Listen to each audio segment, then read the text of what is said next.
등기하지 않은 부동산 매수인의 법적 지혜입니다. 대외관계. 소유권 주장은 안 됩니다.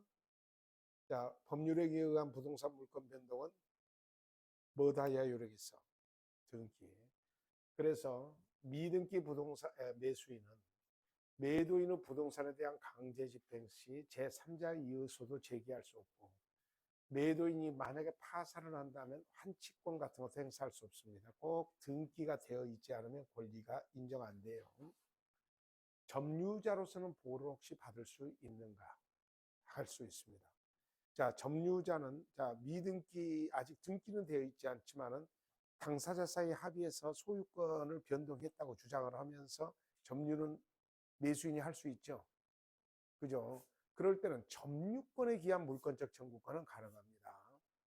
그래서 미등기 매수인이 목적 부동산을 점유하고 있는 경우 점유자로서 점유보호 청구권, 점유보호 청구권이 반환 방해 제거 예방 청구권을 말하는 거예요. 그건 행사할 수 있습니다. 자, 미등기 건물 매수인의 경우입니다. 미등기 건물을 등기할 때 소유권을 원시 취득한 자 앞으로 소유권 보존 등기를 한 다음에 이를 양수한 자 앞으로 이전 등기를 함이 원칙이나, 이게 원칙이나 막바로 원시 취득자와 승계 취득자가 서로 합치된 의사에 의해서 그 건물에 대해서 승계 취득자 앞으로 직접 소유권 보존 등기를 격려하게 되었다면 그 소유권 보존 등기는 실체적 권리관계에 부합하여 적절한 등기로 유효하게 됩니다. 이거 보통 단독주택에서 일어나는 현상입니다. 자, 내가 건물을 건축을 했어요. 그리고 매매를 통해서 이전을 했습니다. 그러면 원칙은 내 앞으로 원시 취득자로서 보존 등기를 한 다음 이전 등기를 해야 되는데, 처음부터 이 사람 앞으로 보존 등기를 했을 때 어떻게 되냐가 문제죠. 내 말 이해가 되죠? 그걸 그냥 인정을 한다는 거예요. 왜냐하면 소유권자로 공시될 자가 공시됐기 때문에 인정을 해준다는 겁니다. 근데 제가 단독주택에서는 이렇게 될 수 있지만은 보존 등기 같은 경우, 집합 건물 같은 경우는요, 자, 아예 법에 의해서 소위 그 건물의 건축자 있잖아요. 건설회사 앞으로 보존 등기를 한 다음 이전 등기를 하게 돼 있어요. 그래야 세금도 정확히 받아먹을 수가 있겠죠. 음. 자, 하여튼 이렇게 인정을 해줍니다.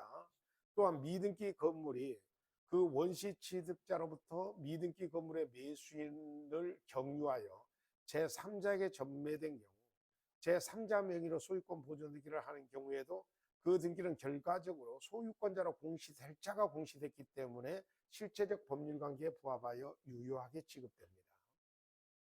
타인의 토지에 건립한 건물로 그 건물을 철거할 의무가 있는 사람은 그 건물의 소유자나 그 건물이 미등기 건물일 때 이를 매수하여 법률상 사실상 처분이 있는 사람이라 할 것이므로 미등기 건물의 철거 소송에서 미등기 건물의 매수인을 상대로 철거를 청구할 수 있습니다. 미등기 건물에 대해서 양도담보계약상 채권자의 지위를 승계하여 건물을 관리하고 있는 자는 건물의 소유자가 아니면 물론 건물에 대해서 법률상 또는 사실상 처분권을 가지고 있는 자라 할 수도 없습니다. 그래서 건물의 철거 처분권을 가지고 있다고 할 수 없으므로 미등기 건물의 철거 소송의 상대방이 될 수 없고 그냥 담보권자일 뿐입니다. 미등기 무허가 건물의 양수인이라도 그 소유권 이전 등기를 격려하지 않는 한 그 건물의 소유권을 취득할 수 없습니다. 소유권에 준하는 간습법상의 문건도 우리 판례는 인정하지 않습니다. 현행법상 사실상의 소유권이라는 포괄적 권리 또는 법률상의 지위도 인정할 수 없습니다. 따라서 건물을 신축하여 그 건물을 원시 취득한 자로부터 그 건물을 매수했으나 아직 소유권 이전 등기를 갖추지 못한 자는 그 건물의 불법 점유자에 대하여 자신이 직접 소유권에 기해서 인도를 청구할 수 없지만 매도인을 대의해서, 진짜 소유권자가 매도인이라고 합시다. 매도인을 대신해서 건물의 인도를 구할 수는 있습니다. 자, 건물이 그 존립을 위한 토지 사용권을 갖추지 못하여 토지의 소유자가 건물의 소유자에 대해서 당의 건물의 철거 및 그 대지의 인도를 청구할 수 있는 경우라도 건물의 소유자가 아닌 사람이 건물을 점유하고 있다면 토지 소유자는 그 건물의 점유를 제거하지 아니하는 한 위 건물의 철거 등을 실행할 수 없습니다. 따라서 그때 토지 소유권은 이와 같은 점유에 의해서 그 원만한 실현을 방해당했다고 할 것이므로 토지 소유자는 자신의 소유권에 기한 방해 배제로서 건물 점유자에 대해서 건물로부터 퇴출을 청구할 수 있습니다. 그리고 이는 건물 점유자가 건물 소유자로부터 임차인으로서 건물 임차권이 이른바 대항력을 가진다고 해서 달라질 것도 없다고 판례는 판결을 구하고 있습니다. 제가 빨리 읽은 부분요, 여러분도 한번 빨리 읽고 시험에는 그렇게 나올 만한 내용은 아니에요. 이해가 되시면 좋고 이해가 안 되시면 팔짱갑다 그러세요. 자, 대내 관계입니다. 자, 토지의 매수인이 아직 소유권 이전 등기를 격려받지 아니했다 하더라도 매매 계약의 이행으로 그 토지를 못 받아? 인도받아. 자, 그러니까 등기는 안 돼 있더라도 매수인이 인도를 받아 점유할 수는 있을까 없을까?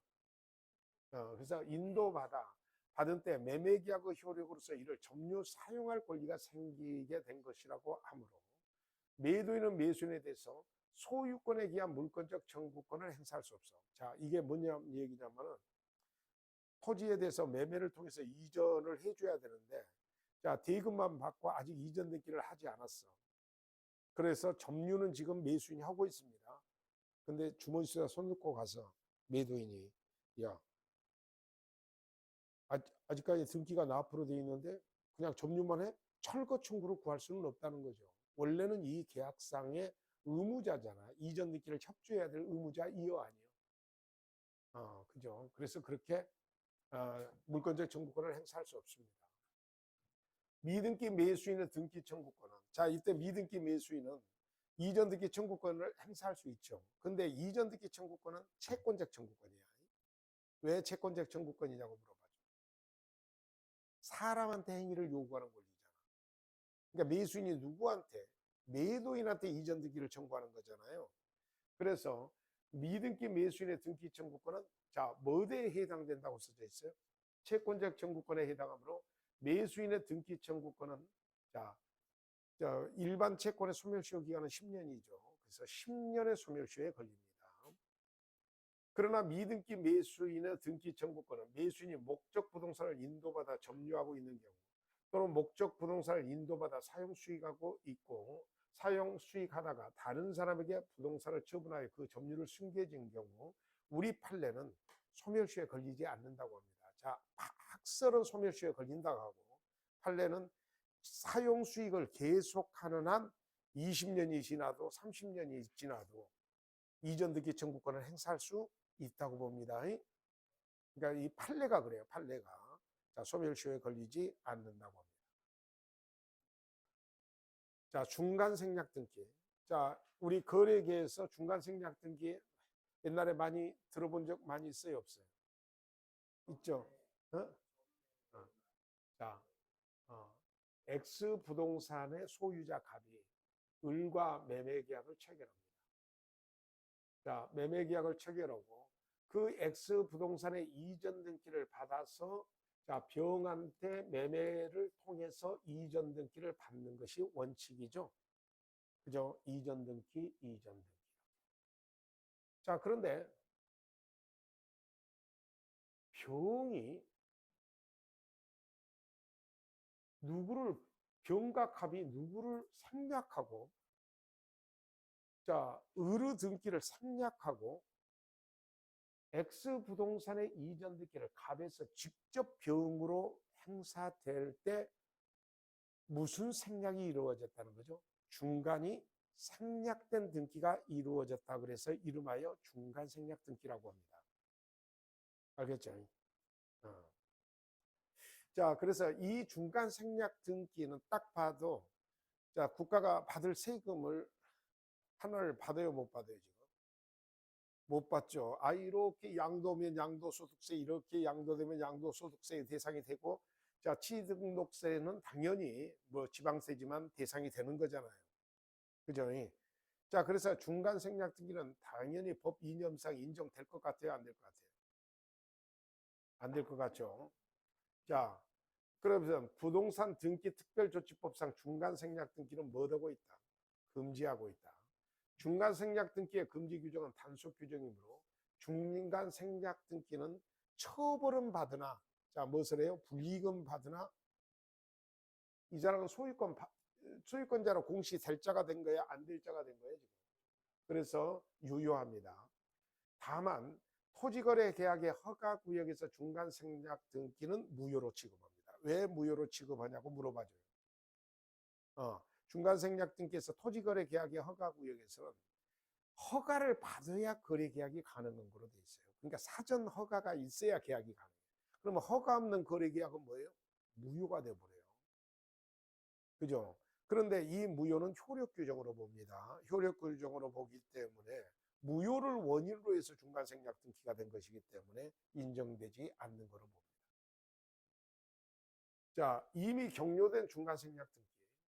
중간생략 등기의 절차에 있어서 이미 중간생략 등기가 이루어져 버린 경우에는 그 관계 계약 당사자 사이에 적법한 원인행위가 성립되어 이행된 이상, 다만 중간생략 등기에 합의가 없었다는 사유만으로 그 등기를 무효로 할 수 없습니다. 따라서 합의가 없음을 들어 그 등기의 말소를 청구할 수는 없다는 거예요. 그러니까 이미 이루어져 버려요. 자, 그 다음에 중간생략 등기의 합의에 의한 등기 청구권입니다. 자, 중간생략 등기의 합의는 순차적 또는 묵시적으로 할 수 있습니다. 자, 그러면 이 그림에서 갑을병이 이렇게 합의가 중간생략 등기의 합의가 있고 매매의 합의가 아니야. 매매는 이미 합의가 된 거고 중간생략 등기의 합의가 이렇게 있을 때 갑을병이 야, 다방에 모이자. 그래서 한꺼번에 꼭 할 필요가 없이 순차적으로도 가능하다. 알겠어요? 그래서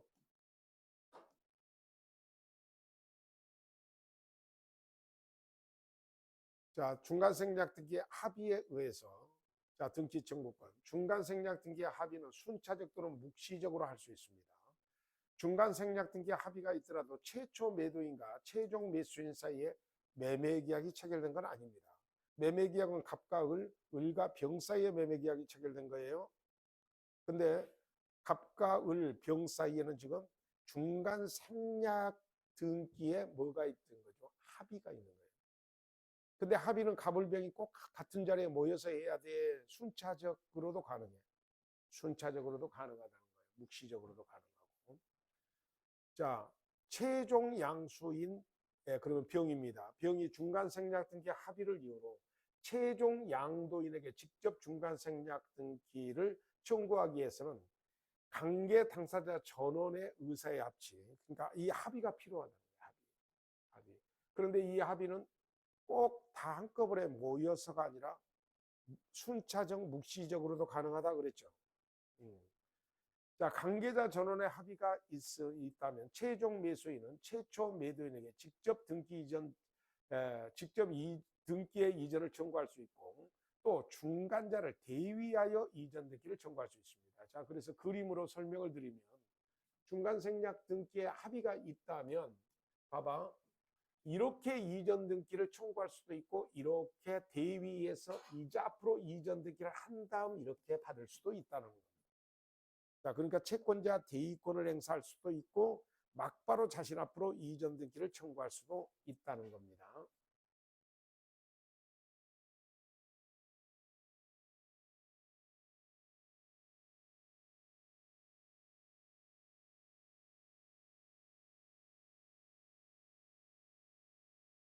자, 관계자 전원의 합의가 없다면 최종 매수인은 최초 매도인에게 직접 이전 등기를 청구할 수 없고 합의가 없다면 그래요. 자, 중간자를 뭐 어디서만 해야 돼요? 여기 읽어봐요. 대위에서만. 그러니까 아까 첫 번째 그림이요, 두 번째 그림이요. 두 번째 그림으로만 가능하다는 거죠. 자, 합의가 있다면 막바로 청구할 수도 있고 대위에서 청구할 수도 있는데 합의가 없다면 자, 대위권을 행사할 수밖에 없다는 뜻입니다. 자, 부동산이 전전 양도된 경우 중간생략 등기 합의가 없는 한 그 최종 양수인은 최초 양도인에 대해서 직접 자기의 명의로 소유권 이전 등기를 청구할 수 없습니다. 왜? 뭐가 없다면 이 전제가 깔려 있어요. 자, 그러면 거꾸로 읽어봅시다. 합의가 있으면 가능해, 안 가능해? 가능하죠. 부동산의 양도계약이 순차적으로 이루어져 최종 양수인이 중간생략 등기 합의를 이유로 최초 양도인에게 직접 소유권 이전 등기 청구권을 행사하기 위해서는 관계 당사자 전원의 의사의 합치, 즉 중간생략 등기에 대한 최초 양도인과 중간자의 동의가 있는 외에 최초 양도인과 최종 양수인 사이에 그 중간생략 등기에 합의가 있었음이 요구되며 비록 최종 양수인이 중간자로부터 소유권 이전 등기 청구권을 양도받았다 하더라도 최초 양도인이 그 양도인에 대해서 동의하지 않고 있다면 최종 양수인은 최초 양도인에 대해서 채권 양도를 원인으로 소유권 이전 등기 절차를 청구할 수 없다. 말이 굉장히 길어도 궁극적으로 합의가 있어야 돼, 없어야 돼? 합의는 앞에 써져 있던 이 말이 다 적용돼요. 꼭 순차적 전원이 다 같이 한 자리에 모여서 할 필요는 없어. 전원의 합의는 있어야 되는데 한 자리에 모일 필요는 없고 순차적 묵시적으로도 가능하다는 거예요, 안 가능하다? 가능합니다. 자, 중간생략 등기에 합의가 있었다 하더라도 이러한 합의는 중간생략 등기를 생략하여도 당사자 사이에 이의가 없겠고 또 그 등기의 효력에 영향을 미치지 않겠다는 의미일 뿐이지, 그러한 합의가 있었다 하여 중간 매수인이 소유권 이전 등기 청구권이 소멸되거나 첫 매도인이 그 매수인에 대한 소유권 이전 등기 의무가 소멸되는 것은 아니라고 할 것입니다. 중간생략 등기 합의가 있다고 하여 최초 매도인이 자신이 당사자가 된 매매계약상의 매수인의 중간자에 대해서 가지고 있는 매매대금 청구권의 행사가 제한되는 거, 돈은 받을 수 있다는 거예요. 최초 매도인과 중간 매수인, 중간 매수인과 최종 매수인 사이에 순차로 매매계약이 체결되고 이들 간의 중간생략 등기 합의가 있은 후 최초 매도인과 중간 매수인 간의 매매대금을 뭐 됐다고 그랬죠? 인상하는 계약이 체결될 수도 있겠죠. 그죠? 그런 경우 최초 매도인은 인상된 매매대금이 지급되지 않았음을 이유로 최종 매수인 명의로 소유권 이전 등기 의무 이행을 거절할 수 있습니다. 자, 토지거래 계약의 허가구역 내에서는 아까 중간생략 등기가 된다 그래서 안 된다 그랬어요? 안 된다 그랬어요. 중간생략 등기 합의가 있더라도 최종 매수인은 최초 매도인에 대해서 직접 그 토지에 관한 토지거래 허가 신청 절차의 협력 의무 이행 청구권을 가지고 있다고 할 수 없습니다. 왜냐하면 중간생략 등기가 인정 안 돼서 그래요. 자, 실무적으로 중간생략 등기를 어떻게 하시는 줄 알죠? 살짝만 가르쳐 드릴게요. 실무적으로, 자, 저를 한번 봐봐요. 실무 얘기합시다. 자, 갑이 원래 소유예요. 자, 그러면 자, X 부동산을 지금 여기에 지금 을이라고 해서 이거 하는데 이 을이 중개업자가 내세운 을이죠. 그래서 보통은 을 외 일명이라고 보통 해놓습니다. 매수인 자리를. 보통은 매수인 자리에 계약서니까 을 외 일명이라고 해놓는 거예요. 보통은 그래요. 자, 그리고 그러니까 이게 이제 을 외 일명하는 것은 이거 중간생략 등기 하겠다는 중개업자의 계획이야. 자, 그리고 이제 실제 매수인인 병이 나타났어. 그러면 여기에 을 외 일명이잖아요. 그러면 이제 중개업자가 이 사람한테 가서 뭐라 그러죠? 아, 이 을이 신용도에 문제가 있어갖고 담보에 문제가 생겼다. 그래서 누구로 하자? 막바로 네 이름을 그냥 여기다가 쓰자. 그렇죠? 그러면 이 비용이 직접 여기에 써져 버리는 거죠. 그죠? 그러면 당사자가 언론 보면 누구와 누구 사이에 계약이 되는 것처럼 되죠. 갑과 병 사이의 계약이. 그래서 사실은 중간생략 등기가 된 거죠. 그래서 실제로 법을 잘 빠져나갑니다. 그래서 안 걸리고 잘해요. 그런데 이제 이 중간생략 등기의 결정적인 약점은 갑에서 을로, 을에서 병으로 넘어갈 때마다 부동산 가격이 올라가야 될까요? 떨어져야 될까요? 올라갈 때의 의미지 하나도 안 오르고 떨어지고 그러면 문제가 생깁니다. 자, 지나는 길로 엉뚱한 얘기해 봤습니다. 자, 등기의 효력에 들어갑니다. 자, 본등기의 효력.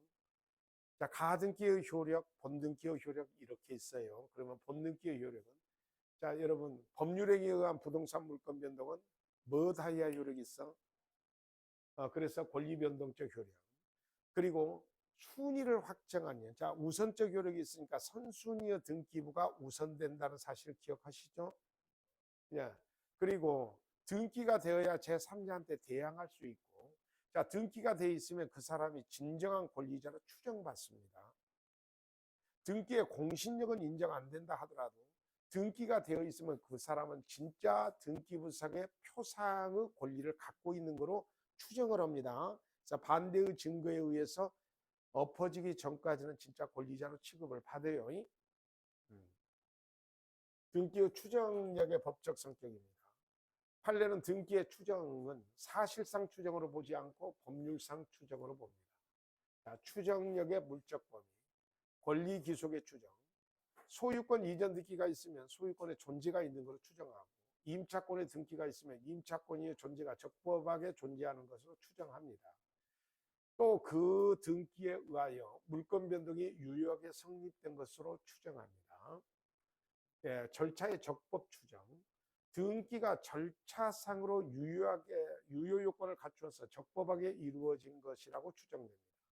즉, 전 등기 명인이 미성년자이고 당해 부동산을 친권자에게 증여하는 행위. 그러면 뭐요? 여러분, 미성년자의 법정 대리인이 친권자죠.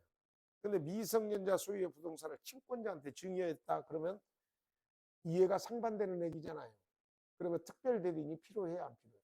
필요하죠.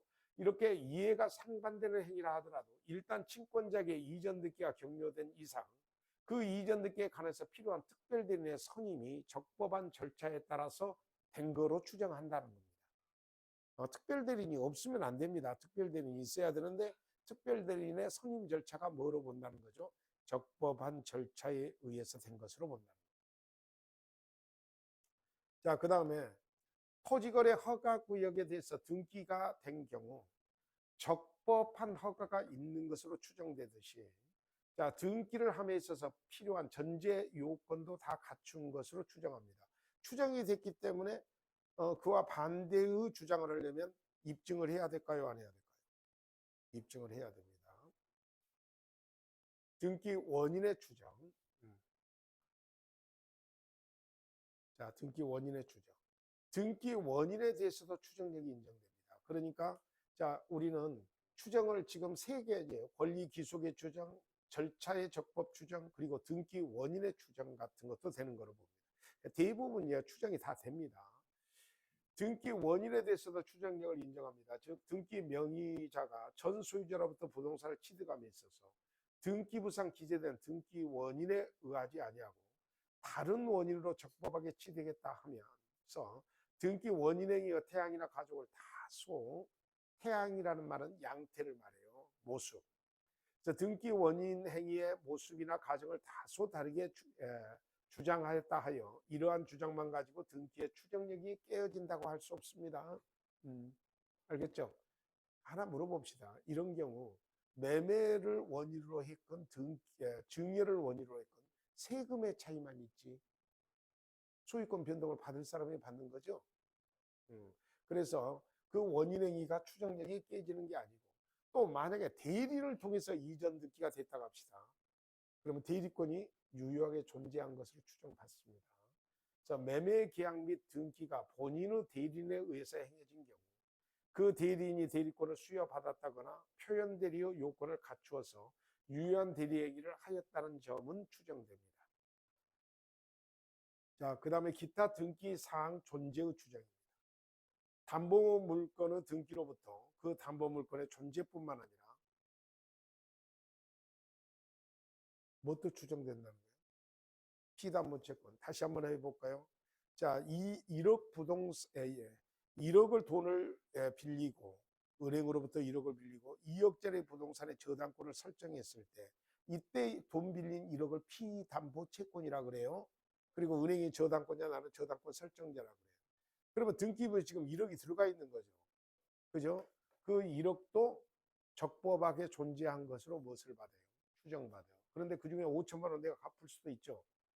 그죠? 그러면 저당권은 지금 5천만 원 범위 내에서만 존재하는 거죠. 그럴 때는 등기부에는 1억으로 기록되는데 사실상 변제로 5천만 원이 지금 변제된 거잖아. 그럼 5천만 원 변제했다는 것을 이 채무자인 저당권 설정자가 입증해야 돼요. 알겠습니까? 안 그러면 얼마나 추정받는다는 거예요? 1억으로 추정받아요. 자, 소유권 이전 등기에 말소 등기가 격려된 경우 그 말소 등기가 적법하게 이루어졌고 따라서 이전 등기 명의인의 소유권은 소멸한 것으로 추정되지만 원인 없이 말소되었다면 그 회복 등기가 격려되기 전이라도 말소된 소유권 이전 등기의 최종 명의인은 자, 이전 등기의 무슨 명의인? 최종 명의인, 마지막까지 등기가 되어 있는 최종 명의인은 적법한 권리자로 추정되기 때문에 자, 이 이전 등기가 격려된 그자가 실제 권리자가 아님을 그걸 주장하는 쪽에서 입증을 해야 됩니다. 멸실 회복 등기에 있어 그 전 등기의 접수 연월일, 접수 번호 및 원인 일자가 불명하게 기재되었다 하더라도 특별한 사정이 없는 한 이는 등기 공무원에 의하여 적법하게 수리되고 멸실 회복 등기가 적법하게 처리된 것으로 추정됩니다. 여러분은 여기서 멸실 회복 등기, 말소 회복 등기 이런 개념들을 정확히 알기가 어려워요. 그렇죠? 그죠? 결론은 다 등기가 못 받는다는 것만 이해를 해주시면 돼요. 추정받는다는 것만 이해를 해주시면 됩니다. 자, 그 다음에 자, 추정력의 인정 범위 제3자의 원용. 등기의 추정력은 등기 명의뿐만 아니라 제3자도 추정의 효과를 원용할 수 있습니다. 따라서 등기의 추정력은 등기 명의의 이익을 위해서만 추정되는 것이 아니라 인정되는 것이 아니라 불이익을 위해서도 추정됩니다. 자, 그 다음에 권리 변동 당사자 간의 추정력의 범위입니다. 갑소유의 토지를 을이 매수하고 소유권 이전 등기를 을 앞으로 격려한 후 을은 전 소유자 갑에 대해서 등기의 추정력을 주장할 수 있습니다. 따라서 이제 네가 소유권 변동을 을로 했지만 실제 소유권은 아직 나한테 있다는 걸 누가 입증을 해야 될까요? 갑이 입증해야 돼요.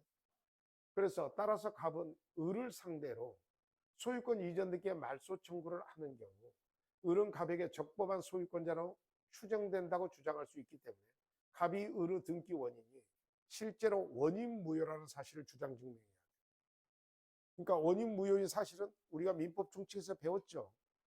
통정의 표시라든지 중요 부분에 착오가 있어서 갑이 취소해버렸다든지 그러면 원인 무효가 있는 거죠. 그러니까 그걸 누가 주장을 해야 된다는 거예요. 갑이 입증을 하고 주장을 해야 돼요. 이해하셨죠?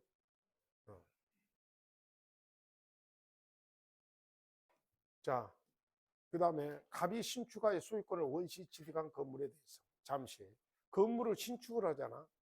그러면 착각하면 안 돼요. 보존 등기를 해야 소유권자가 되는 게 아니라 건물을 신축하는 찰나에 소유권자가 되는 거야. 이런 소유권의 취득을 원시 취득이라고 합니다. 무슨 취득이라 그래? 자, 원시 취득한 건물에 대해서 을이 소유권 보존 등기를 했어. 자, 그러니까 원래는 어떻게 해야 되죠? 건물을 신축한 사람 지금 갑이잖아. 그런데 보존 등기는 누가 했어 지금? 자, 원시 취득자가 하는 등기가 보존 등기, 그 다음에 등기는 다 이전 등기야. 알겠습니까? 그러니까 원시 취득자가 지금 보존 등기를 해야 되는데 누가 보존 등기를 했다는 거야? 자, 매매를 원인으로 하려면 이전 등기를 해야 되잖아요. 그러니까 근데 자, 갑이 신축하여 소유권 원시 취득한 건물에 대해서 을이 소유권 보존 등기를 한 경우 을은 전 소유자인 갑에 대해서 보존 등기의 추정력을 주장할 수는 없습니다. 자기는 무엇을 했기 때문에 이전 등기를 했기 때문에. 따라서 갑이 을을 상대로 보존 등기 말소 청구를 하는 경우 자, 을은 갑에게 적법한 소유권자로 추정된다고 주장할 수 없고 자, 이건 독특하죠. 을은 갑으로부터 건물을 유효하게 매수했다는 사실을 증명해야 한다는 겁니다. 자, 잠시 왜 이런 현상이냐? 여러분, 원시 취득자가 보존 등기를 해서 공시하는 거. 근데 원시 취득자는 등기하지 않아도 법률에 규정에 따른 소유권 취득이니까 보존 등기가 된 겁니다. 아니죠. 소유권자가 된 겁니다. 그런데 을은 보존 등기를 할 수 있는 자예요. 이전 등기를 할 수 있는 자예요. 그런데 무슨 등기를 해버렸다는 거야. 그러니까 보존 등기로서 추정력은 받지 못한다는 뜻이다. 알겠죠? 자, 그래서 실제로 을은 갑으로부터 건물을 유효하게 매수했다는, 자, 건물을 자기가 건축했다는, 신축했다는 것들은 추정을 못 받으니까 정식으로 매매를 통해서 자, 소유권자가 됐음을 주장을 해야 된다는 거예요. 그래서 매수하였다는 사실을 주장 증명해야 됩니다. 자, 그 다음에 추정력의 효력입니다. 등기 명인이 등기부를 증거로 제출하면 그 등기 명의는 적법한 권리자로 추정을 합니다. 그러려고 등기한 거죠. 그렇다고 해줘요. AI가 이제 나타남으로써 사무 행정 처리도 정확하게 되는 것 같아요. 옛날에는 법무사 안 통하고 등기소에 가면 빠꾸를 찾고 있어요. 뭐 글자를 서울특별시라고, 원래 서울시라고 써야 되거든. 근데 서울특별시라고 썼다고 빠꾸 나고 막 그래요. 글자 하나 틀렸다고. 근데 지금은 어디에요? AI가 다 해주잖아. 그래서 그걸 법무사가 쓸 자리가 없을 것 같아요. 직접 하시면 돼, 이제. 하여튼 등기의 추정력. 부동산에 관해서 소유권 이전 등기가 맞춰져 있는 경우 그 등기 명의는 제3자에 대해서뿐만 아니라 그 전 소유자에 대해서도 적법한 등기 원인에 의해서 소유권을 취득한 것으로 추정함으로써 아까부터 계속 강조했던 거예요. 등기 명의자가 전 소유자로부터 부동산을 취득함에 있어서 등기 부상에 기재된 등기 원인에 의하지 아니하고 다른 원인으로 적법하게 취득했다고 하면서 등기 원인 행위의 태양이나 과정을 다소 다르게 주장한다 하여 이러한 주장만 가지고 그 등기의 추정력이 깨진다고 할 수 없을 것이므로 이러한 경우에도 이를 다투는 측에서 등기 명의인의 명의자의 소유권 이전 등기 이전 등기가 전 등기 명의인의 의사에 반하여 이루어진 것으로서 무효라는 주장 증명을 꼭 해야 됩니다. 이건 앞에부터 계속 강조했는데 한 번만 더 예를 듭니다. 우리 둘이 매매를 통해서 이전 등기를 했어요. 그런데 전 소유자가 무효임을 주장해요. 그러면 누가 입증을 해야 된다는 거예요? 무효임을 주장하는 자가 입증을 해요. 자, 그러면 무효임을 주장하려면 통정의 표시가 있었다든지 사기 강박이 있어서 취소권을 행사했다든지 이런 걸 누가 입증을 해야 돼요? 전 소유자가 입증을 해야 됩니다.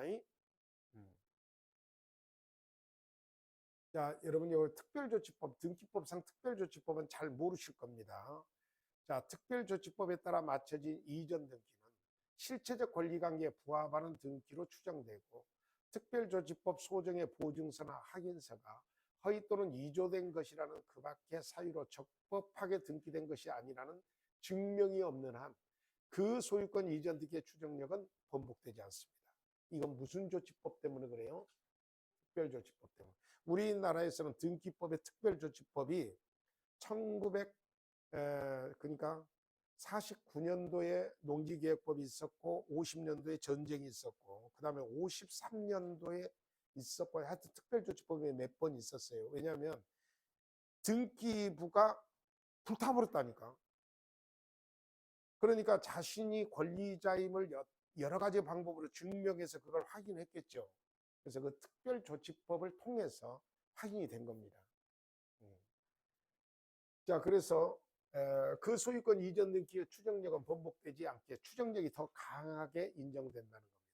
또한 특별조치법에 따라서 등기를 마친 자가 보증서나 확인서에 기재된 취득 원인이 사실과 다름을 인정하더라도 그 사유만으로 특별조치법에 따라 맞춰진 등기의 추정력이 깨진다고 볼 수 없는데 이 특별조치법은 등기법을 전문적으로 공부하시는 분들한테 필요한 겁니다. 알겠어요? 여러분 시험에는 안 나올 겁니다. 자, 지나는 길로 우리나라가 등기가 그렇게 명확하게 딱딱 존재하지 않다라는 것이 문제예요. 도시에서는 실제 소유권과 등기가 딱딱 맞아 떨어집니다만 시골에도 그럴까요? 오지 벽지에도 그럴까요? 그렇지 않다고 좀 해줘. 우리는 역사적으로 슬픔이 너무 많아요. 자, 생각해 봐봐. 자, 아시겠지만 우리나라 토지에 거의 한 30% 정도가 동양척식 주식회사가 가져가 있어요. 나중에는 식산은행으로 바뀌었습니다만. 근데 그들이 그냥 놓고 가버렸잖아, 토지를. 그랬어요, 안 그랬어요? 그렇잖아. 그래서 소유권자가 미비한 토지가 막, 그죠, 해방 이후에 엄청 쏟아졌어요. 그래서 농지개혁 같은 것을 하고 이렇게 등기를 마치고 하려다가 또 전쟁이 일어나버렸어. 그러니까 어떻게 해서든지 등기부를 맞춰보려고 특별조치법이 계속 있었습니다. 알겠죠?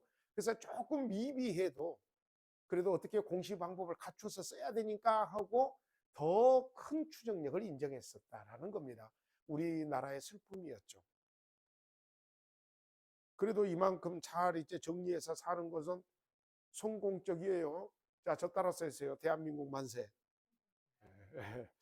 자, 그러나 허무인으로부터 존재하지 않은 자로부터 이전 등기, 즉 전소유자가 아닌 자의 행위에 기한 이전 등기, 등기 부상의 기재 자체가 부실 등기 및 명백한 경우, 매수인과 등기 명의자가 불일치하는 경우, 자, 등기 절차상의 적법성이 의심되는 경우, 등기의 추정력 자체가 인정되지 않습니다. 그리고 참고적으로 우리가 등기할 때 매매계약서 당연히 들어가요, 안 들어가요?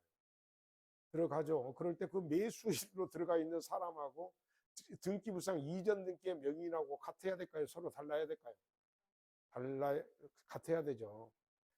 자, 조선시대는 어떻게 했을까요? 조선시대도 부동산 거래는 있었을 거 아니에요. 왕토 사상은 있었어도. 그죠? 그럴 때는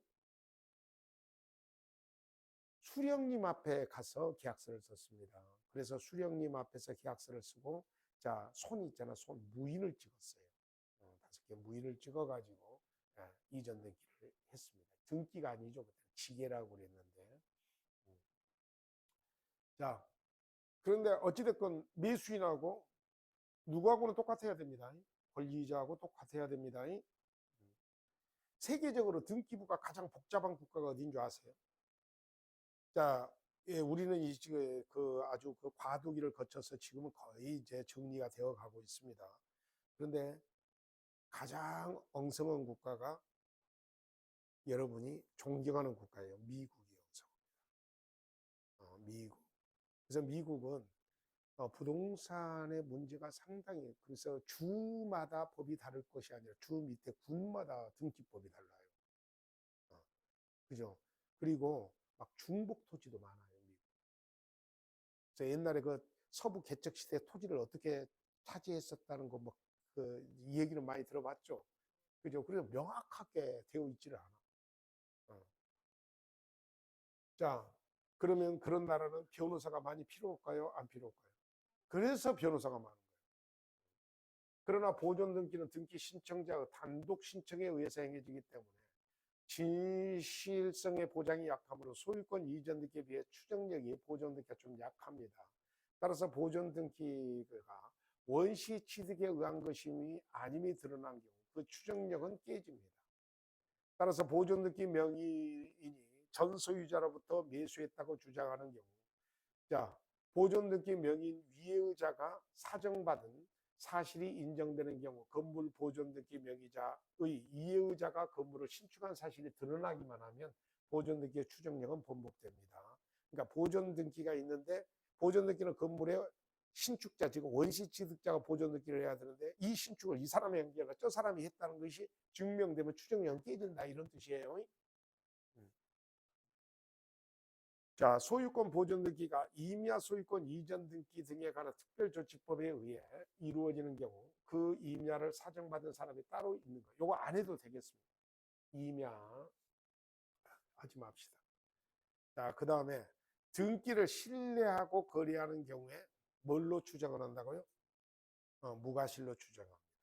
그러나 등기 내용을 조사하지 않는 경우에 선이더라도 가실이 있는 것으로 추정돼요. 그러니까 여러분, 최소한 등기부를 보실 수는 알아야 될까요? 몰라야 될까요?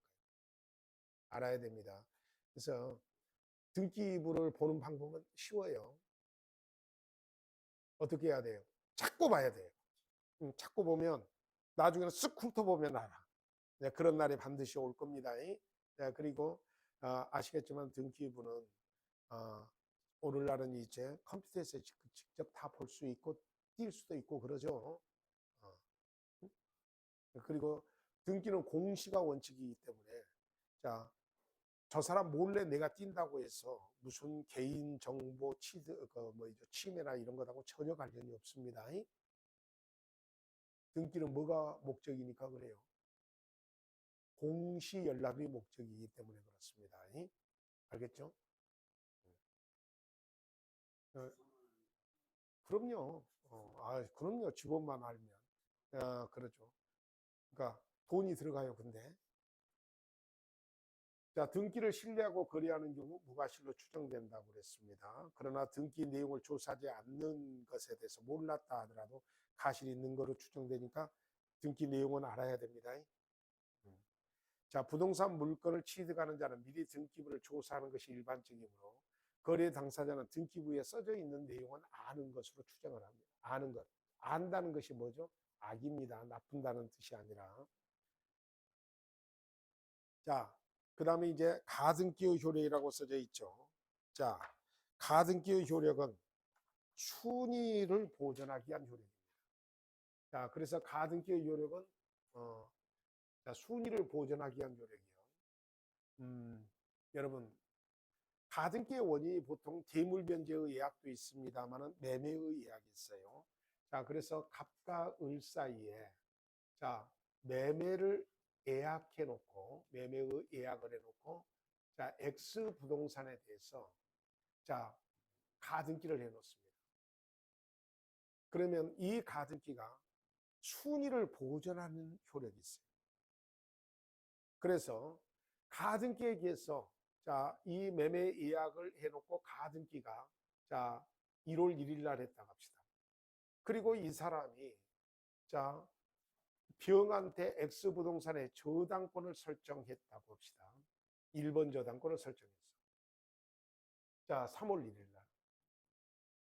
자, 등기가 지금 가등기가 먼저죠.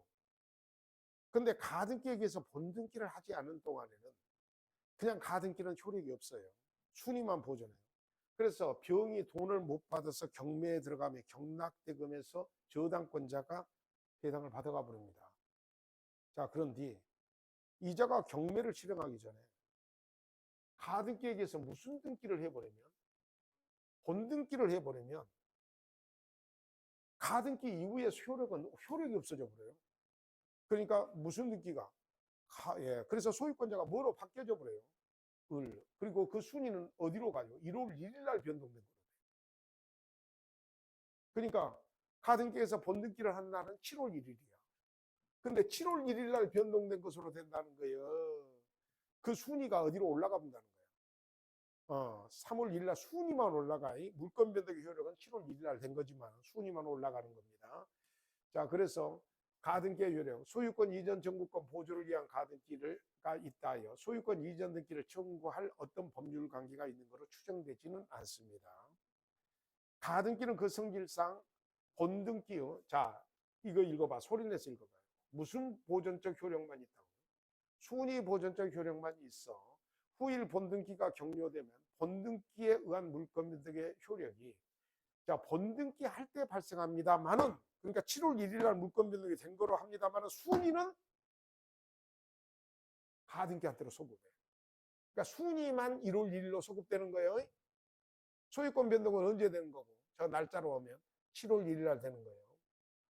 자, 채권적 청구권을 보존하기 위해서 가등기를 할 수 있습니다. 또한 저당권 설정 등기 청구권을 보존하기 위해서 가등기도 허용됩니다. 정지조건부 청구권을 보존하기 위해서 가등기를 할 수도 있습니다.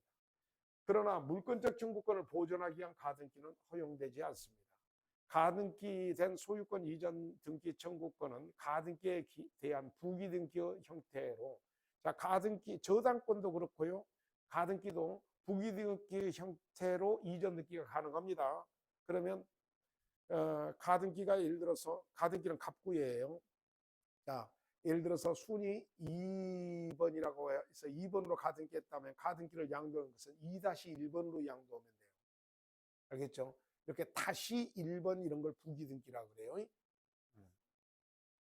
자, 그 다음에 소유권 이전 등기 청구권의 보존을 위한 가등기에 의해서 본등기가 격려되면 그 사이에 행해지는 중간 처분의 등기는 가등기에 의해서 순위가 보정된 권리와 양립할 수 없는 범위에서 그냥 효력이 다 없어요. 아까 저당권 효력이 없어져 버리죠. 가등기 권리자가 가등기에 의해서 소유권 이전의 본등기를 한 경우 등기 공무원은 그 가등기 후에 한 제3자 명의의 소유권 이전 등기라든지 이런 건 직권으로 다 말소해 버립니다. 가등기가 부적법하게 말소된 후 소유권 이전 등기를 마친 제3자의 가등기의 회복등기 절차에 승낙 의무가 있습니다. 소유권 이전 등기 청구권을 보존하기 위해서 가등기에 의해서 본등기를 청구하는 경우 가등기 후에 소유자가 변경되더라도 가등기 당시에 등기 명인을 상대로 해야 됩니다. 자, 가등기에 기한 본등기 청구와 단순한 소유권 이전 등기 청구는 비록 그 등기 원인이 동일하다 하더라도 서로 다른 청구로 이해해야 됩니다. 매매 계약에 따른 소유권 이전 등기 청구권은 보존을 위해서 가등기가 격려된 경우 가등기 권리자가 가등기에 의해서 본등기 절차를 하지 아니하고 가등기 설정자로부터 별도로 소유권 이전 등기를 받았다 하여도 가등기 권리자는 가등기에 의해서 본등기 청구권을 소멸하지 않습니다. 왜 그러냐면은 하나만 예를 들게요. X 요거 예만 듭시다. 나머지는 너무 조금 지엽적인 겁니다. 자, 지금 매매를 예약해서 자, X 부동산의 매매 예약을 통해서 예약을 위해서 가등기를 놨어요. 1월 1일 날. 자, 가등기를 했어요. 자, 그 후에 3월 1일 날 병한테 X 부동산에 이전 등기를 했다고 합시다. 자, 이건 매도를 며칠 날이요? 3월 1일이요. 알겠죠? 자, 그리고 나서 5월 1일 날 매매를 원인으로 이전 등기를 청구한다고 합시다. 이전 등기. 자, 매매를 원인으로 이전 등기를 청구해서 이전 등기가 되면 자, 3월 1일 날 이전 등기, 5월 1일 날 이전 등기, 3월 1일 날 뭐 등기로 해서 조금 헷갈리는데 등기 외에 다른 것으로 한다면 5월 1일보다 3월 1일이 더 우선돼 버리죠. 그렇다고 좀 해줘. 물건의 우선적 효력상. 근데 이 사람은 바보였죠. 그렇게 주장을 할 이유가 없죠. 뭘로 주장을 해요? 가등기에 의해서 본등기를 해버리면 어떻게 돼요? 매매를 원인으로 이전 등기인 본등기를 막바로 하지 않고 가등기에 의해서 막바로 본등기를 하면 순위가 어디로 올라가 버리죠? 그죠? 1월 1일로 올라가 버리죠. 그래서 누구보다 우선돼 버리죠. 3월 1일보다 우선돼 버린다는 거예요. 그러니까 자신이 본등기를 주장을 했더라도 가등기에 의해서 본등기를 다시 청구할 수 있다는 겁니다. 권리의 분쟁이 일어나면. 이해하셨죠? 지나는 길로 가등기가 가장 많은 곳이 어디냐면요. 요새는 이제 가등기 담보에 의한 가등기도 있습니다만은 실제로 가등기가 많은 쪽이 어디냐? 여러분 그 종중재산 있잖아요. 그죠? 종중재산 같은 경우 원래 종중 이름으로 등기를 할 수가 있습니다. 그런데 종중 모으기가 겁나게 힘들어요, 실제. 그래서 종중 이름으로 무엇을 해놓냐면은 자, 유사 있잖아. 그게 그 종중 대표 이름으로 등기를 해놓은 다음 그래야 이제 처분하거나 막 이렇게 뭐 손실 보상 들어갔을 때 합의하기가 좋아. 그래서 종중 대표 이름으로 자 등기를 하고 그것을 매매로 해가지고 종중 이름으로 가등기해 놓는 게 대부분이에요. 그러면 함부로 이제 처분이 안 돼요. 재미없구나. 재미없으시네. 자, 등기법은 이 정도로 하시면 되겠고 잠시 쉬었다 오겠습니다.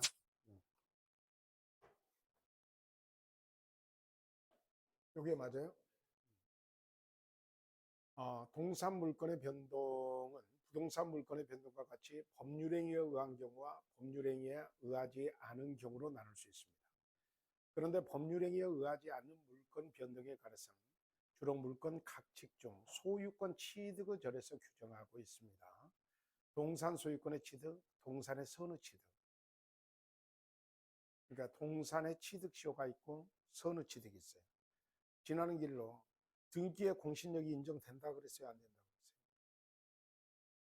그런데 점유의 공신력은 인정돼요. 동산 물건의 점유의 공신력은 인정됩니다. 그 점유의 공신력을 인정하는 것이 뭐냐고 물어봐줘요. 선의취득이요. 그 밖에도 법률의 규정에 의해서, 자, 이렇게 낚시하시는 분들은 낚시터에서 물고기 잡잖아, 바다에서. 그죠? 그러면 그 물고기의 소유권을 취득한 거죠. 이게 뭐예요? 무주물 선정. 무주물 선정. 낚시에 걸려 나올 때 소유의 의사로 선점한 겁니다. 그러면 무주물 선정. 지금 방어가 맛있을 때인가요? 자, 잃어버린 물건을 습득하는 거, 내장물을 발견하는 거, 동산의 부합호나 가공, 이런 것들이 전부 다 자, 동산 물건의 변동하고 관련이 있습니다. 동산 물건 변동의 원인, 동산 물건의 변동은 부동산 물건 변동과 마찬가지로 법률행위에 의한 경우, 법률행위에 의하지 않는 경우로 나눌 수 있는데, 법률행위에 의하지 않는 경우는 취득시험, 무주물 선점, 유실물 습득, 내장물 발견, 부합, 동산의 부합호나 가공 같은 것이 있습니다. 점유의 공신력. 한 번만 더 합니다. 등기의 공신력은 인정 안 된다고 그랬어요. 근데 점유의 공신력은 인정된다고 그랬어요. 동산 물건의 공시 방법인 점유에는 부동산 물건에 있어서 등기의 경우와 달리 공신력이 인정됩니다. 따라서 법률행위에 의한 동산 물건 변동은 권리자로부터 취득과 무권리자로부터 취득으로 나눌 수 있습니다. 왜 여기는 무권리자로부터 취득도 논해야 되냐? 한 번만 더 합시다. 부동산에 있어서는 진짜 소유권자가 아닌데 소유권자라고 공시된 자로부터 권리 취득이 안 돼요. 등기에 뭐가 인정 안 되니까. 공신력이 인정 안 되니까. 근데 동산 물건에 있어서는 진짜 소유권자는 이분인데 이자가 점유하고 있는데 이걸 거래행위로 취득하면 권리 취득이 돼요. 그러면 무슨 권리자로부터 취득한 거죠? 처분권이 없는 무권리자로부터 취득되는 거잖아요. 그래서 이렇게 무권리자로부터 취득도 논의하는 겁니다. 자, 권리자로부터 취득. 자, 동산 물건 양도의 효력, 간이인도, 점유 개정, 목적물의 반환 청구권의 양도. 자, 이렇게 권리자로부터 취득되는 이런 부분이 이렇게 있는데 이 부분은 그러니까 점유가 그렇게 명확하지 않을 수 있다는 뜻입니다. 자, 먼저 동산에 관한 물건의 양도는 그 동산을 자, 점유를 이전하는 것을 두 글자로 뭐라 할까요? 점유의 이전을 점도, 인도라고 합니다. 자, 뭐라고요? 점유의 이전을 인도라고 그래. 그래서 인도하여야 효력이 생깁니다. 근데 양수인이 이미 그 점유를 동산을 점유한 때 이미 점유하고 있을 때도 있을까요? 없을까요? 자, 봐봐. 카메라에 대해서 빌려달라고 그래서 빌려줬어요. 야, 근데 네 카메라 너무 좋다. 내가 소유권을 취득할게. 얼마냐? 그래서 그거 10만 원만 주면 가져가라 그랬어요. 그럴 때 봐봐. 원래 이 카메라 소유권자잖아, 내가. 그러면 나한테 이전을 했다가 다시 이전할까요? 그냥 돈만 받으면 이전된 걸까요? 그게 그래서 양수인이 이미 그 동산을 점유할 때는 당사자의 몸만으로 의사표시만으로 그 효력이 생깁니다. 알겠습니까? 그 다음에 이제 점유 계정은 약간 복잡해요. 동산에 관한 물건을 양도하는 경우 당사자의 계약으로 양도인이 그 동산의 점유를 계속하는데 양수인은 인도받은 것으로 봅니다. 자, 이게 지금 당사자 계약으로 양도인이 그 점유를 계속했다는 겁니다. 자, 그래서 이제 아까 그 카메라 사건을 한 번만 더 해볼게요. 자, 봐봐. 카메라가 아주 좋은 카메라예요. 자, 그런데 내가 돈이 좀 필요해요. 이 카메라 살래? 100만 원에. 대신 내가 앞으로 한 3달을 더 써야 되니까 카메라를 뭐하고 팔아서 소유권을 취득을 하는 거로 하고 내가 다시 임차했었을게. 3개월만. 그럴 수 있어요, 없어요? 자, 그럴 때 결론은 뭐가 되죠? 소유권자가 된 겁니다, 양수인이. 그런데 점유는 계속 양도인이 하고 있는 거죠. 그죠? 그럴 때 왜 이 표현을 점유 계정이라고 표현을 하냐? 자, 그 전까지는 제가 소유의 의사로 소유권자로 점유했는데 팔고 다시 점유한 모습이죠. 그러면 나는 이제 스스로 주인으로 여기고 점유하는 게 아니라 타인을 주인으로 여기고 점유하는 것이 돼요. 내 말 이해가 돼요? 그래서 자주 점유가 타주 점유로 바뀌었다. 점유가 바뀌었다고 그래서 점유 개정이라고 하는데 아직 자주 점유, 타주 점유 잘 모르죠. 그러니까 결론적으로 점유의 모습과 태양이 바뀐 겁니다. 그래서 자주 점유라고, 그러니까 점유 개정이라고 해요. 자, 목적물에 반환 청구권의 양도는 이렇게 하시면 됩니다. 자, 봐봐요. 내가 이분한테 카메라를 빌려주고 있어. 그럼 진짜 소유권자는 나고 점유는 이쪽에서 하고 있는 거죠. 이 상태에서 우리 둘이 이 카메라에, 야, 누가 갖고 있는 그 카메라 내 건데 그거 살래? 그래서 소유권자가 이렇게 바뀔 수도 있죠. 그러면 결론적으로 소유권자는 목적물의 반환 청구권이 있잖아요. 이 목적물의 반환 청구권을 양도하는 모습이잖아요. 그죠? 그래서 간접 점유자가 되고 직접 점유자는 이렇게 있는 겁니다. 그래서 제3자가 점유하고 있는 동산에 관해서 물건을 양도하는 경우 양도인이 그 제3자에 대해서 반환 청구권을 양수인에게 뭐함으로써 양도함으로써 동산을 인도한 것으로 된다. 자, 그러니까 이제 동산에 있어서의 그 점유를 변경시키는 방법이 생각보다 다양하죠. 가장 대표적으로 인도의 방법이 있지만은 이미 점유하고 있으면 무슨 계정의 방법이 있고, 자, 반인도의 방법이 있고, 자, 그 다음에 점유의 모습의 태양을 바꾸는 점유 계정도 있고, 목적물에 반한 청구권이 있을 때 그걸 양도하는 방법으로도 된다라는 뜻입니다. 끄떡끄떡 해주세요. 성립요건주의. 동산에 관한 물건의 양도는 그 동산을 인도하여야 효력이 생깁니다. 그 규정하고 있으므로 물건 행위와 인도를 요건으로 한다는 성립요건주의를 취하고 있습니다. 적용 대상. 자, 동산 물건의 법률에 의한 이전의 경우에 적용됩니다. 여기서 물건은 소유권의 하나이므로 결국 적용을 받는 것은 법률에 의한 동산 소유권의 양도뿐입니다. 자, 공시 방법으로서의 인도입니다. 인도란 아까 뭐라 그랬죠? 점유의 이전. 자, 인도의 종류는 아까 얘기했어요. 현실의 인도. 현실의 인도란 물건을 교부하는 것 같이 물건에 대한 사실상의 지배를 이전하는 것을 말하는데 이것은 결국 사회 통념에 의해서 정해지며 인도의 원칙적 모습입니다. 자, 그 다음에 간이인도. 이미 점유를 하고 있는 경우에 이 카메라가 마음에 들으셔서 나 그거 살게. 그럴 수도 있죠. 그러면 이미 점유를 갖고 있는 사람이 자, 소유권을 취득하는 것이니까 이걸 무슨 이득이라, 무슨 인도라 그래? 간이인도. 간이인도란 양수인이 이미 그 동사를 못하고 있는데 점유하는 때 당사자의 의사표시만으로 그 효력이 생기는 것을 말합니다.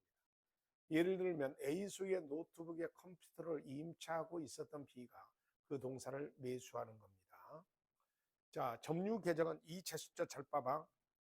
팔고 다시 임차해서 쓰는 거야. 뭐라고요? 팔고 다시 임차했어. 그러니까 팔기 전에는 내가 소유의 의사로 점유한 자주 점유인데 팔고 다시 임차했었으면 무슨 점유로 바뀐 거야? 타주 점유로 바뀐 거야. 아니? 점유 모습이 바뀌었다고 그래서 점유의 개정이라고 합니다. 알겠습니까? 동산에 관한 물건을 양도하는 경우 당사자의 계약으로 양도인이 그 동산의 점유를 계속하는데 양수인이 인도받은 것으로 봅니다. 예를 들면 A가 B에게 동산을 매도하면서 동시에 B로부터 다시 임차하는 경우입니다. 점유 계정은 양수인에게 간접 점유를 취득시키는 것이므로 점유 계정에 있어서 양수인과 양도인 사이에 점유 매개 관계가 발생하는 계약이 존재해야 됩니다. 그러니까 팔고 다시 임차해서 쓴다 그럴 때 임대차 계약이 점유 매개 관계라고 해요. 알겠습니까? 자, 그 다음에 목적물에 반한 청구권의 양도입니다. 제3자가 점유하고 있는 동산에 관한 물건을 양도하는 경우 양도인이 그 제3자에 대한 반환 청구권을 양수인에게 양도함으로써 동산을 인도한 것으로 봅니다. 예를 들어 갑이 을에게 임치한 물건을 창고업자 같은 데다 맡기는 것을 임치라 그래요. 임치한 동산을 그대로 둔 상태에서 병한테 그대로 양도할 수도 있어요, 없어요? 그럴 때 목적물의 반환 청구권을 양도했다고 표현을 합니다. 이렇듯 점유의 모습이 바뀌는 경우가 생각보다 다양하죠. 자, 그 다음에 권리자로부터 취득이었고 이제부터는 무권리자로부터 취득입니다. 자, 선의 취득입니다. 평온 공연하게 동산을 약수한 자가, 이거 꼭 평온하고 공연해야 돼. 자, 평온 반대말이 폭력입니다. 그리고 공연의 반대말은 은비입니다. 은밀하고 비밀스럽게 이런 뜻이에요. 그러니까 폭력이나 은비해서는 안 된다는 겁니다. 그래서 평온하고 공연하게 동산을 양수한 자가, 자 이거 봐봐. 선이 이며 못 없이, 자 가실 없이, 가실 없이를 세 글자로 줄이면 무가실입니다. 그래서 선의 무가실일 때 그 동산을 점유하는 경우 양도인이 한 사람이 정당한 소유자가 아닌 때에도 즉시 그 동산의 소유권을 취득해 버립니다. 자, 그러면 대표적으로 처분권이 없는 대표적인 모습이 이 카메라의 임차인일 수도 있죠. 사용차주일 수도 있죠. 임대차는 차임이 있는 거고 사용대차는 차임이 없는 거야. 그냥 친구제가나 빌렸을 수도 있죠. 그러면 이분은 이 카메라 소유권자가 아니잖아. 처분권 있는 사람이 없는 사람이에요. 그냥 무권리자거든. 그런데 나는 어떻게 보여요? 소유권자로 점유한 것과 타인을 주인으로 여기고 점유하는 것이 겉모습은 똑같아. 그래서 거래행위를 통해서 평온하고 공연하게 선의로 가실 없이 거래행위를 통해서 내가 취득을 했어요. 그러면 카메라에 뭘 취득해 본다는 거야? 소유권을 취득해. 알겠죠? 그러면 당사자 사이의 문제로만 남습니다. 당사자 사이에는 죽이 되든 밥이 되든 법적으로 해결을 할 것이고 나는 소유권을 취득한다는 겁니다. 자, 여기에는 그러면 작물도 그렇게 취득하면 좋겠다. 도품 유실물에 대한 특례가 있어. 조금 기다려. 선의 취득이란 동산을 점유하고 있는 상대방을 권리자로 믿고 평온 공연하게. 자, 반대말이 뭐라 그랬죠? 폭력과 은비라 그랬죠. 자, 평온 공연하게 선의로 가실 없이 무가실로 거래한 경우 비록 양도인이 정당한 권리자가 아니라 할지라도 양수인은 그 동산에 대해서 권리를 취득한다는 것을 인정하는 제도를 말합니다. 점유의 공신력을 인정하는 것으로 원권리자를 희생시키더라도 동산거래의 안정과 신속을 위해 인정하는 제도입니다. 자, 그 다음에 목적물은 반드시 뭐 해야 돼? 동산. 자, 부동산은 등기의 공신력이 인정 안 돼요. 당연히 그러니까 점유의 공신력도 인정 안 되겠죠. 동산이라 또 관련법에 의해서 점유가 공시가 아닌 등기나 등록에 의해서 공시되는 거. 예컨대 자동차나 건설기계나 항공기는 등록되어 있잖아요. 그죠? 선박은 등기되어 있습니다. 자, 전통적으로 선박은 떠다니는 육지로 취급되기 때문에 역사하고 좀 관련이 있어요. 등기가 되어 있습니다. 자, 이럴 때는 선의 취득이 인정되지 않습니다. 또 임목과 같은 부동산은 선의 취득의 대상이 아니지만 그 분리된 수목은 당연히 선의 취득의 대상입니다. 자, 이게 여러분 토지에 접해 있는 임목, 서 있는 나무는 토지의 일부분입니다만은 물론 임목법상 등기를 하면 토지로부터 독립성이 있고 또 명인방법을 써도 독립성이 있다는 걸 이미 공부했어요. 근데 톱질하세 해가지고 자 그렇게 등기 안 된 거예요. 톡 하고 부동산 토지의 정착물로부터 분리되면 동산으로 바뀌는 거예요. 그렇다고 해줘요. 그러면 무슨 취득의 대상이 돼요? 선의 취득의 대상이 됩니다. 동산이라도 양도가 금지되는 것은 당연히 선의 취득의 대상이 안 돼요. 자, 여러분, 대마초, 아편과 같은 금제물, 그리고 문화재 같은 경우는 사적 소유의 대상이 안 되니까 거래의 대상이 될 수가 없는 게 원칙입니다. 금전도 자, 선의치의 대상이 안 되는 걸 원칙으로 합니다. 그래서 금전도 동산이나 가치의표상으로 유통되므로 선의취득의 적용 자체가 안 됩니다. 그래서 자, 이 금전은 선의취득이라기보다는 어떻게 해야 되냐면 그보다 더 높은 가치로 권리가 취득돼요. 그래서 언제나 금전은 그 점유가 있는 곳에 권리가 있어. 이제 뭔 얘기냐면은 아까 이제 조금 있다가 말을 하겠지만 동산은 선의취득은 되더라도 도품과 유실물에 대한 특칙이 있습니다. 그래서 선의취득이 안 돼요. 도품이나 유실물은 도품, 작물 같은 건 안 된다는 뜻이에요. 어? 근데 금전은 어떠냐? 금전은 반드시 점유 있는 곳에 권리가 생겨버려요. 그러니까 도둑놈이 훔친 돈은 결론적으로 도품이라고 해서 뭐 한 게 아니라 그냥 당연히 권리가 있습니다. 그래서 도둑놈 어디 들어가서 훔칠 때 뭐 갖고 나와야 됩니다. 훔치러 들어갔을 때는 반드시 돈을 갖고 나오셔야 돼요. 뭐 갖고 나와야 된다고? 어.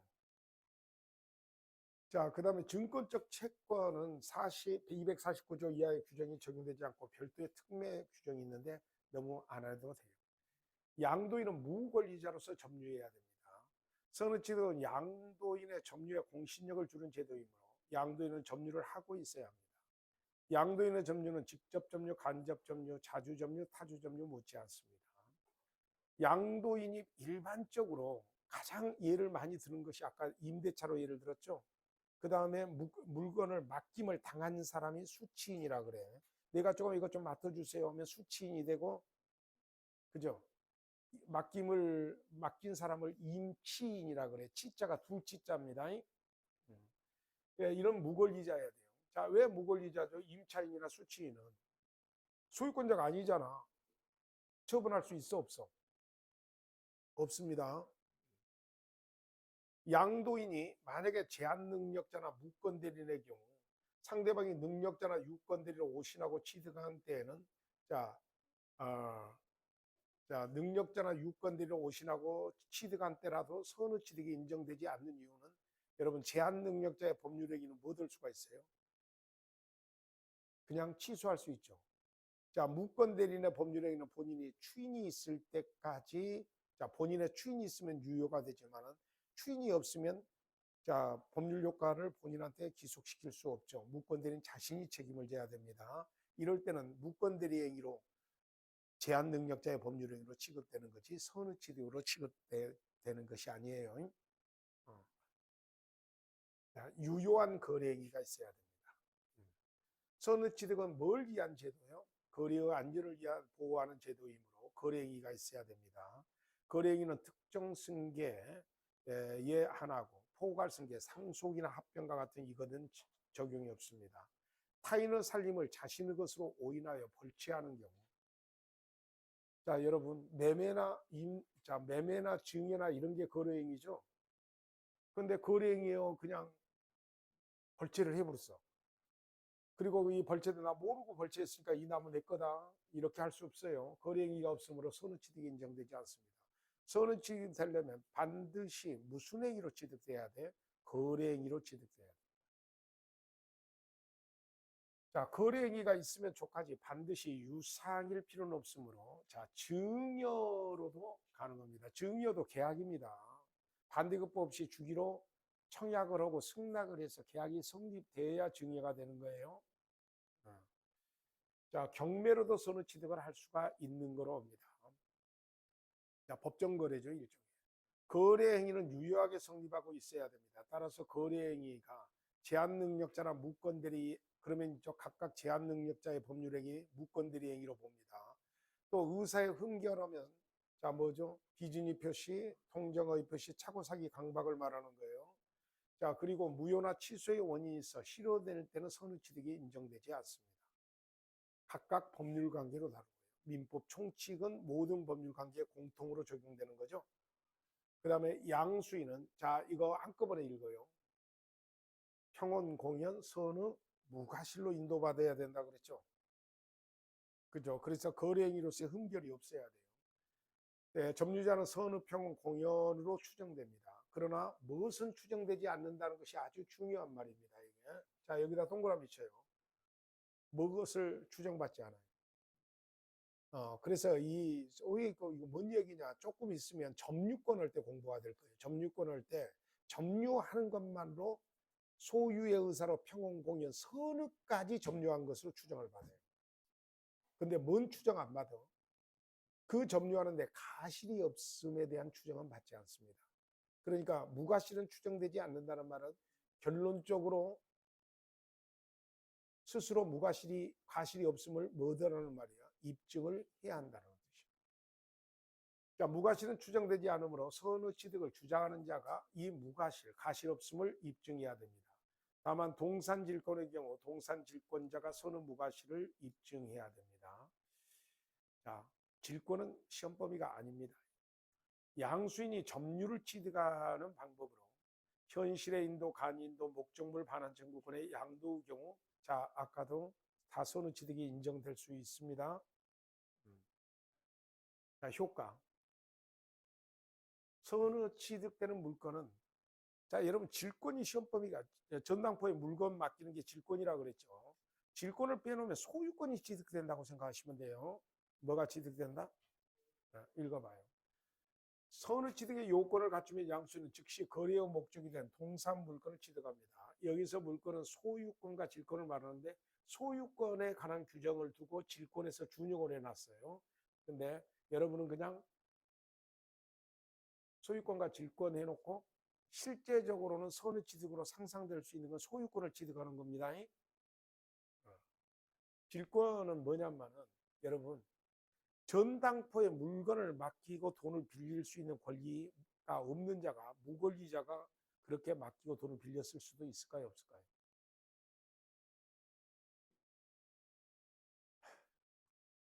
아니, 그러니까 양심상 없는 거고 실제로 그런 사례가 있을 수도 있겠죠. 그럴 때 질권자가 주장할 수 있는 것이 바로 뭐예요? 선의 취득으로 질권을 취득한 걸 주장할 수 있습니다. 그런데 질권법에 질권 규정에 보면 더 엄격하게 해놨어요. 이럴 때 무과실만 입증해서는 안 되고 선의까지 입증을 해야 된다고. 전당 포주한테 더 범위를 더 강화시켜놨어요. 자, 원시 취득입니다. 왜 이 선의 취득이 원시 취득이냐고 물어봐줘요. 왜 원시 취득일까요? 법적 성격이. 자, 전 권리자의 권리가 무권리자니까 그래요. 만약에 전 권리자의 권리를 그대로 승계하는 승계 취득이 되면 권리를 취득할 수 없죠. 누구든지 자신의 권리 이상을 타인에게 줄 수 없는 거예요. 승계 취득이면 전 권리자가 무권리자니까 무권리자로 취득돼야 되잖아.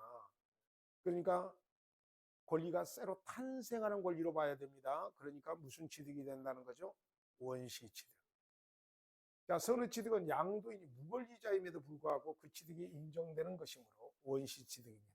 따라서 종전 소유자의 권리에 관해서 존재하였던 제한은 원칙적으로 다 소멸해버립니다.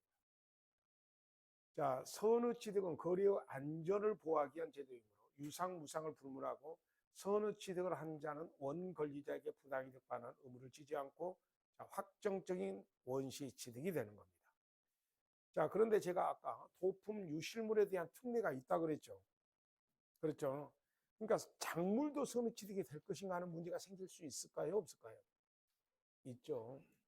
자, 전조의 경우에 자, 동산이 도품이나 유실물일 때는 피해자 또는 유실자는 도난 또는 유실한 날로부터, 자, 동그라미 한번 쳐봐요. 2년 내에 그 물건의 반환을 청구할 수 있습니다. 몇 년 내에? 2년 내에. 그러면 2년이 넘으면 어떨까요? 반환을 청구할 수 없어. 그러니까 상대적으로 소유권을 취득하는 거예요. 그러나 도품이나 유실물이 금전일 때는, 자, 아까 제가 금전의 특징이 있다고 그랬죠. 금전은 집에 있는 곳에 권리가 있어. 점유 있는 곳에 권리가 있다고 생각하시면 돼요.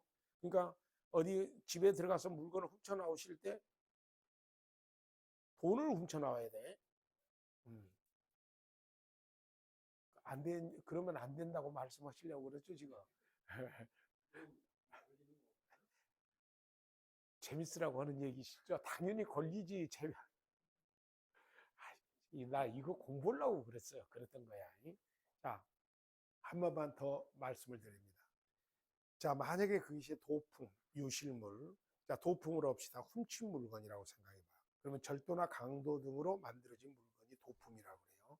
이 도품을 내가 거래기로 취득했다 하더라도 몇 년 내에는, 2년 내에는 반환해 주세요. 그러면 반환해 줘야 돼요. 알겠죠? 그러면 뺏긴다는 뜻입니다. 알겠죠? 그러면 이제 당사자 사이의 거래 관계의 문제로 이제 해결을 해야 돼요. 그래서 진짜 소유권자가 나타나서 돌려주세요. 그러면 돌려줘야 된다는 거예요. 몇 년 내에는. 2년이 지나면 원칙적으로 반환을 청구할 수 없습니다. 알겠죠? 도품 유실물에 대한 특례. 양순이 도품 또는 유실물을 경매나 공개 시장에서 자, 동종의 물건을 판매하는 상인에게 선의로 매수할 때에는 자, 피해자 또는 유실자는 양수인이 지급한 대가를 변상하고 그 물건의 반환을 청구할 수 있습니다. 자, 이 물건이 도품인데 이게 지금 어디서 샀냐? 동종 상품을 판매하는 상인으로부터 거래행위를 통해 취득했거나 아니면 경매 등으로 취득을 할 수 있어. 그런데 이게 도품이야. 그러면 진짜 소유권자가 나타나서 돌려주세요. 그러면 원래 돌려줘야 되는데 내가 이거 산 가격은 받고 돌려준다는 뜻이야. 내 말 이해가 돼요? 산 가격은 받고 돌려주는 거예요. 자, 손해취득의 요건을 갖췄다 하더라도 도품이나 유실물의 경우는 피해자 또는 유실자는 도난 또는 유실한 날로부터 몇 년 내에 2년 내에 그 물건의 반환을 청구할 수 있습니다. 진짜 소유자가 반환을 청구할 수 있다는 뜻이에요. 다만 양수인이 도품이나 유실물을 경매나 공개 시장에서 매수한 때에는 양수인이 지급한 대가를 변상하고 그 물건값을 변상하고 반환을 청구하도록 제한하고 있습니다. 적용 범위입니다. 특징이 적용되는 것은 뭐가 무엇이 그렇다는 거야. 도품과 유실물이 그렇다는 거야.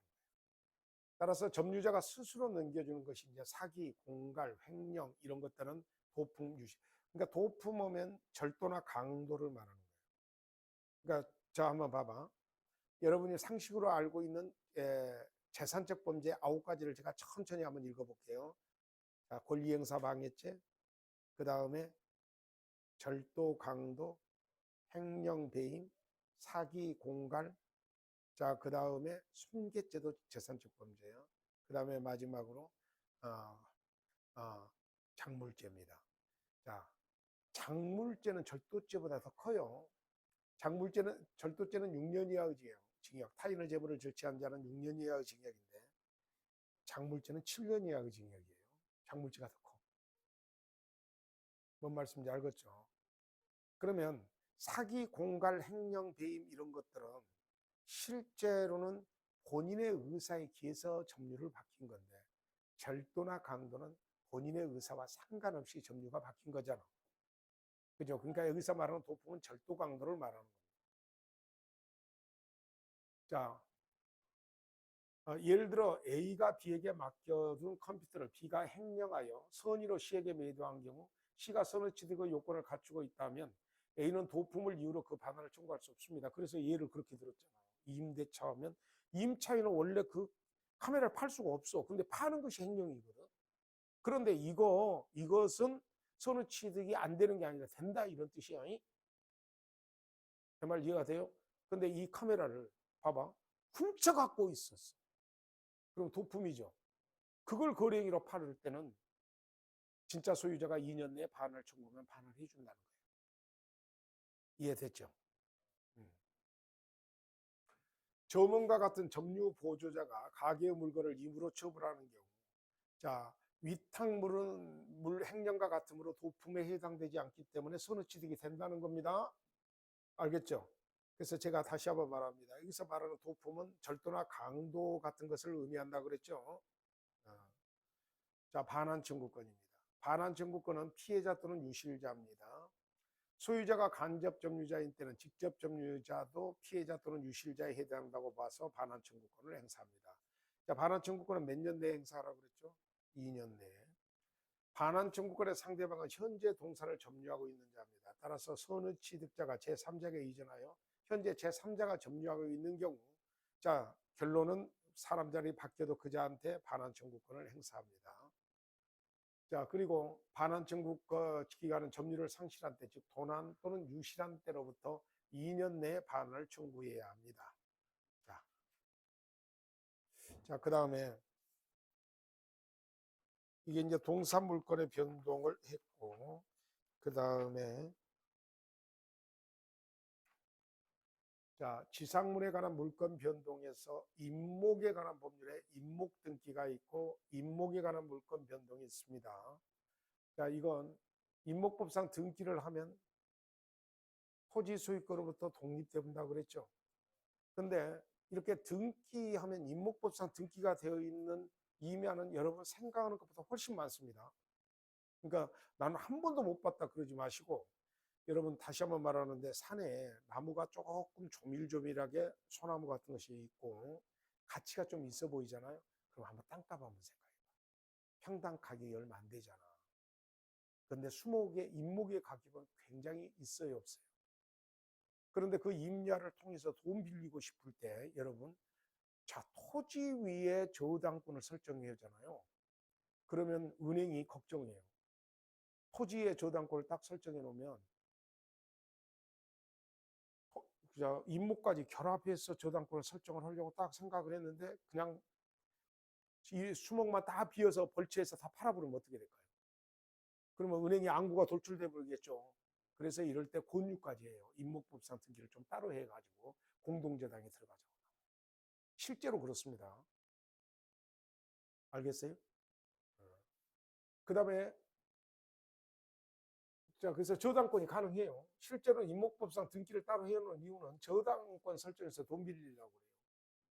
그 다음에 이제 그 외에도 자, 한자로 쓰면은요, 밝을 명자, 인정할 때 쓰는 인자예요. 그래서 자, 명인, 누구나 다 알 수 있는 방법으로 공시하는 방법이 있는데 이쪽은 공부를 이것저것 좀 했으니까 자, 시험에 나올 확률도 좀 적고 그러니까 넘어가겠습니다. 자, 그 다음에 물건의 뭐죠? 소멸입니다. 자, 무엇의 소멸? 물건의 소멸.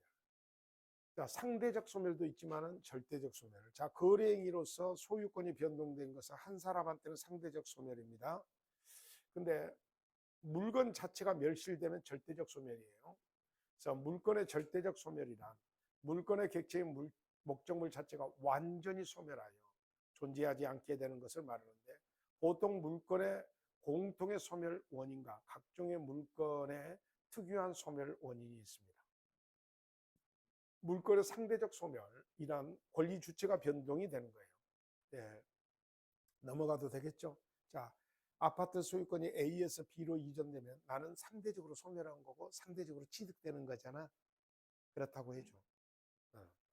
자, 그러면 물건의 공통적인 소멸 원인으로 자, 목적물 자체가 멸실되면 소멸됩니다. 한 번만 더 할게요. 물건은 지배권이죠. 그렇다고 해줘. 그러니까 목적물이 있어야 지배를 할 수 있죠. 그런데 목적물 상태가 없으면 지배 상태가 없어지잖아. 그죠?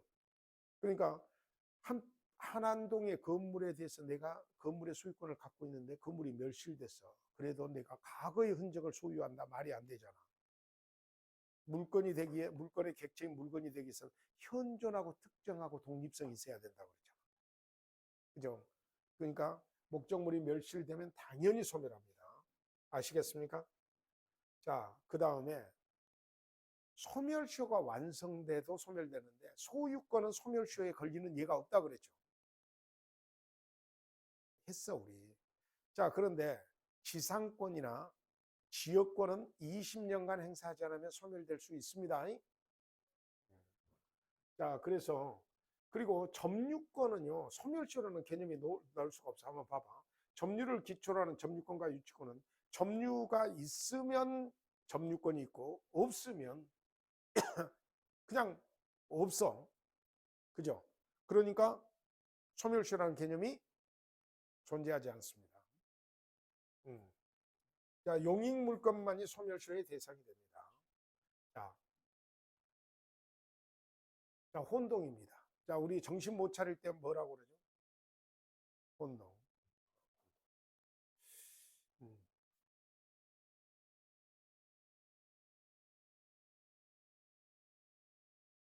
갑이 이 토지의 소유자고, 을이 이 토지의 임차인입니다. 자, 그러면 토지에 대해서는 이 소유자가 임대인이죠. 그런데 이게 지구 아버지요. 지금 누구라고? 여기 임차인입니다. 근데 이거 죽어버렸어요. 그래서 상속받아버렸어요. 자, 그러면 을이 소유자도 되고 임차인도 되겠죠. 그렇다고 좀 해줘. 그러면 자신이 갖고 있는 자신의 토지 위에 자신이 임차인이다. 제3자의 권리의 목적이 되지 않느냐 이상. 이럴 때 임차권이 존재할 이유가 있어 보여 없어 보여? 자, 읽어봅니다. 동일한 물건에 대한 소유권과 다른 물건이 동일한 사람에게 기속된 때. 한 사람한테 동일하게 기속됐어. 원인은 묻지 않아요. 다른 물건이 소멸합니다. 그러니까 소유권과 다른 물건이 한 사람한테 기속되면 다른 물건이 다 소멸해. 그 이유는 뭘까요? 소유권은 완벽한 물건이라는 뜻이에요. 사용, 수익, 처분을 다 할 수 있죠. 근데 다른 물건은 사용이나 수익을 제한하거나 처분을 제한해서 만들어진 물건이잖아요. 전환후 규정은 소유권 이외의 물건과 그를 목적으로 하는 다른 권리가 그냥 요거 읽어야 돼요. 그러나 그 물건이 제3자의 권리와 목적이 될 때는 소멸하지 않습니다. 자, 예를 듭시다. 자, 지금 소유권자와 전세권이 한 사람 앞에 기속돼. 상속 등으로. 그러면 전세권이 소멸하고 소유권만 그대로 있는 거예요. 근데 이 전세권을 대상으로 저당권이 설정돼 있어. 그럴 때는 혼동으로 소멸하면 그 전세권을 목적으로 하는 저당권자의 안구가 뭐 돼버리죠? 돌출돼 버리죠. 그러니까 이럴 때 제3자의 권리의 목적이 될 때는 소멸되지 않는다라고 표현을 한다는 거예요. 아시겠습니까? 자, 전항의 규정은 소유권 이외의 물건과 그를 목적으로 하는 다른 권리가 동일한 사람에게 기속된 때도 준용됩니다. 점유권은 본질적으로 혼동이 일어날 수 없습니다. 자, 그래서 자, 혼동을 공부를 하려고 그랬는데, 자, 다음 시간에는 혼동부터 다시 할게요. 혼동부터 다시 해도 되겠죠? 오늘은 여기까지입니다. 고생하셨습니다. See you. 꼭 문제 풀어보셔요.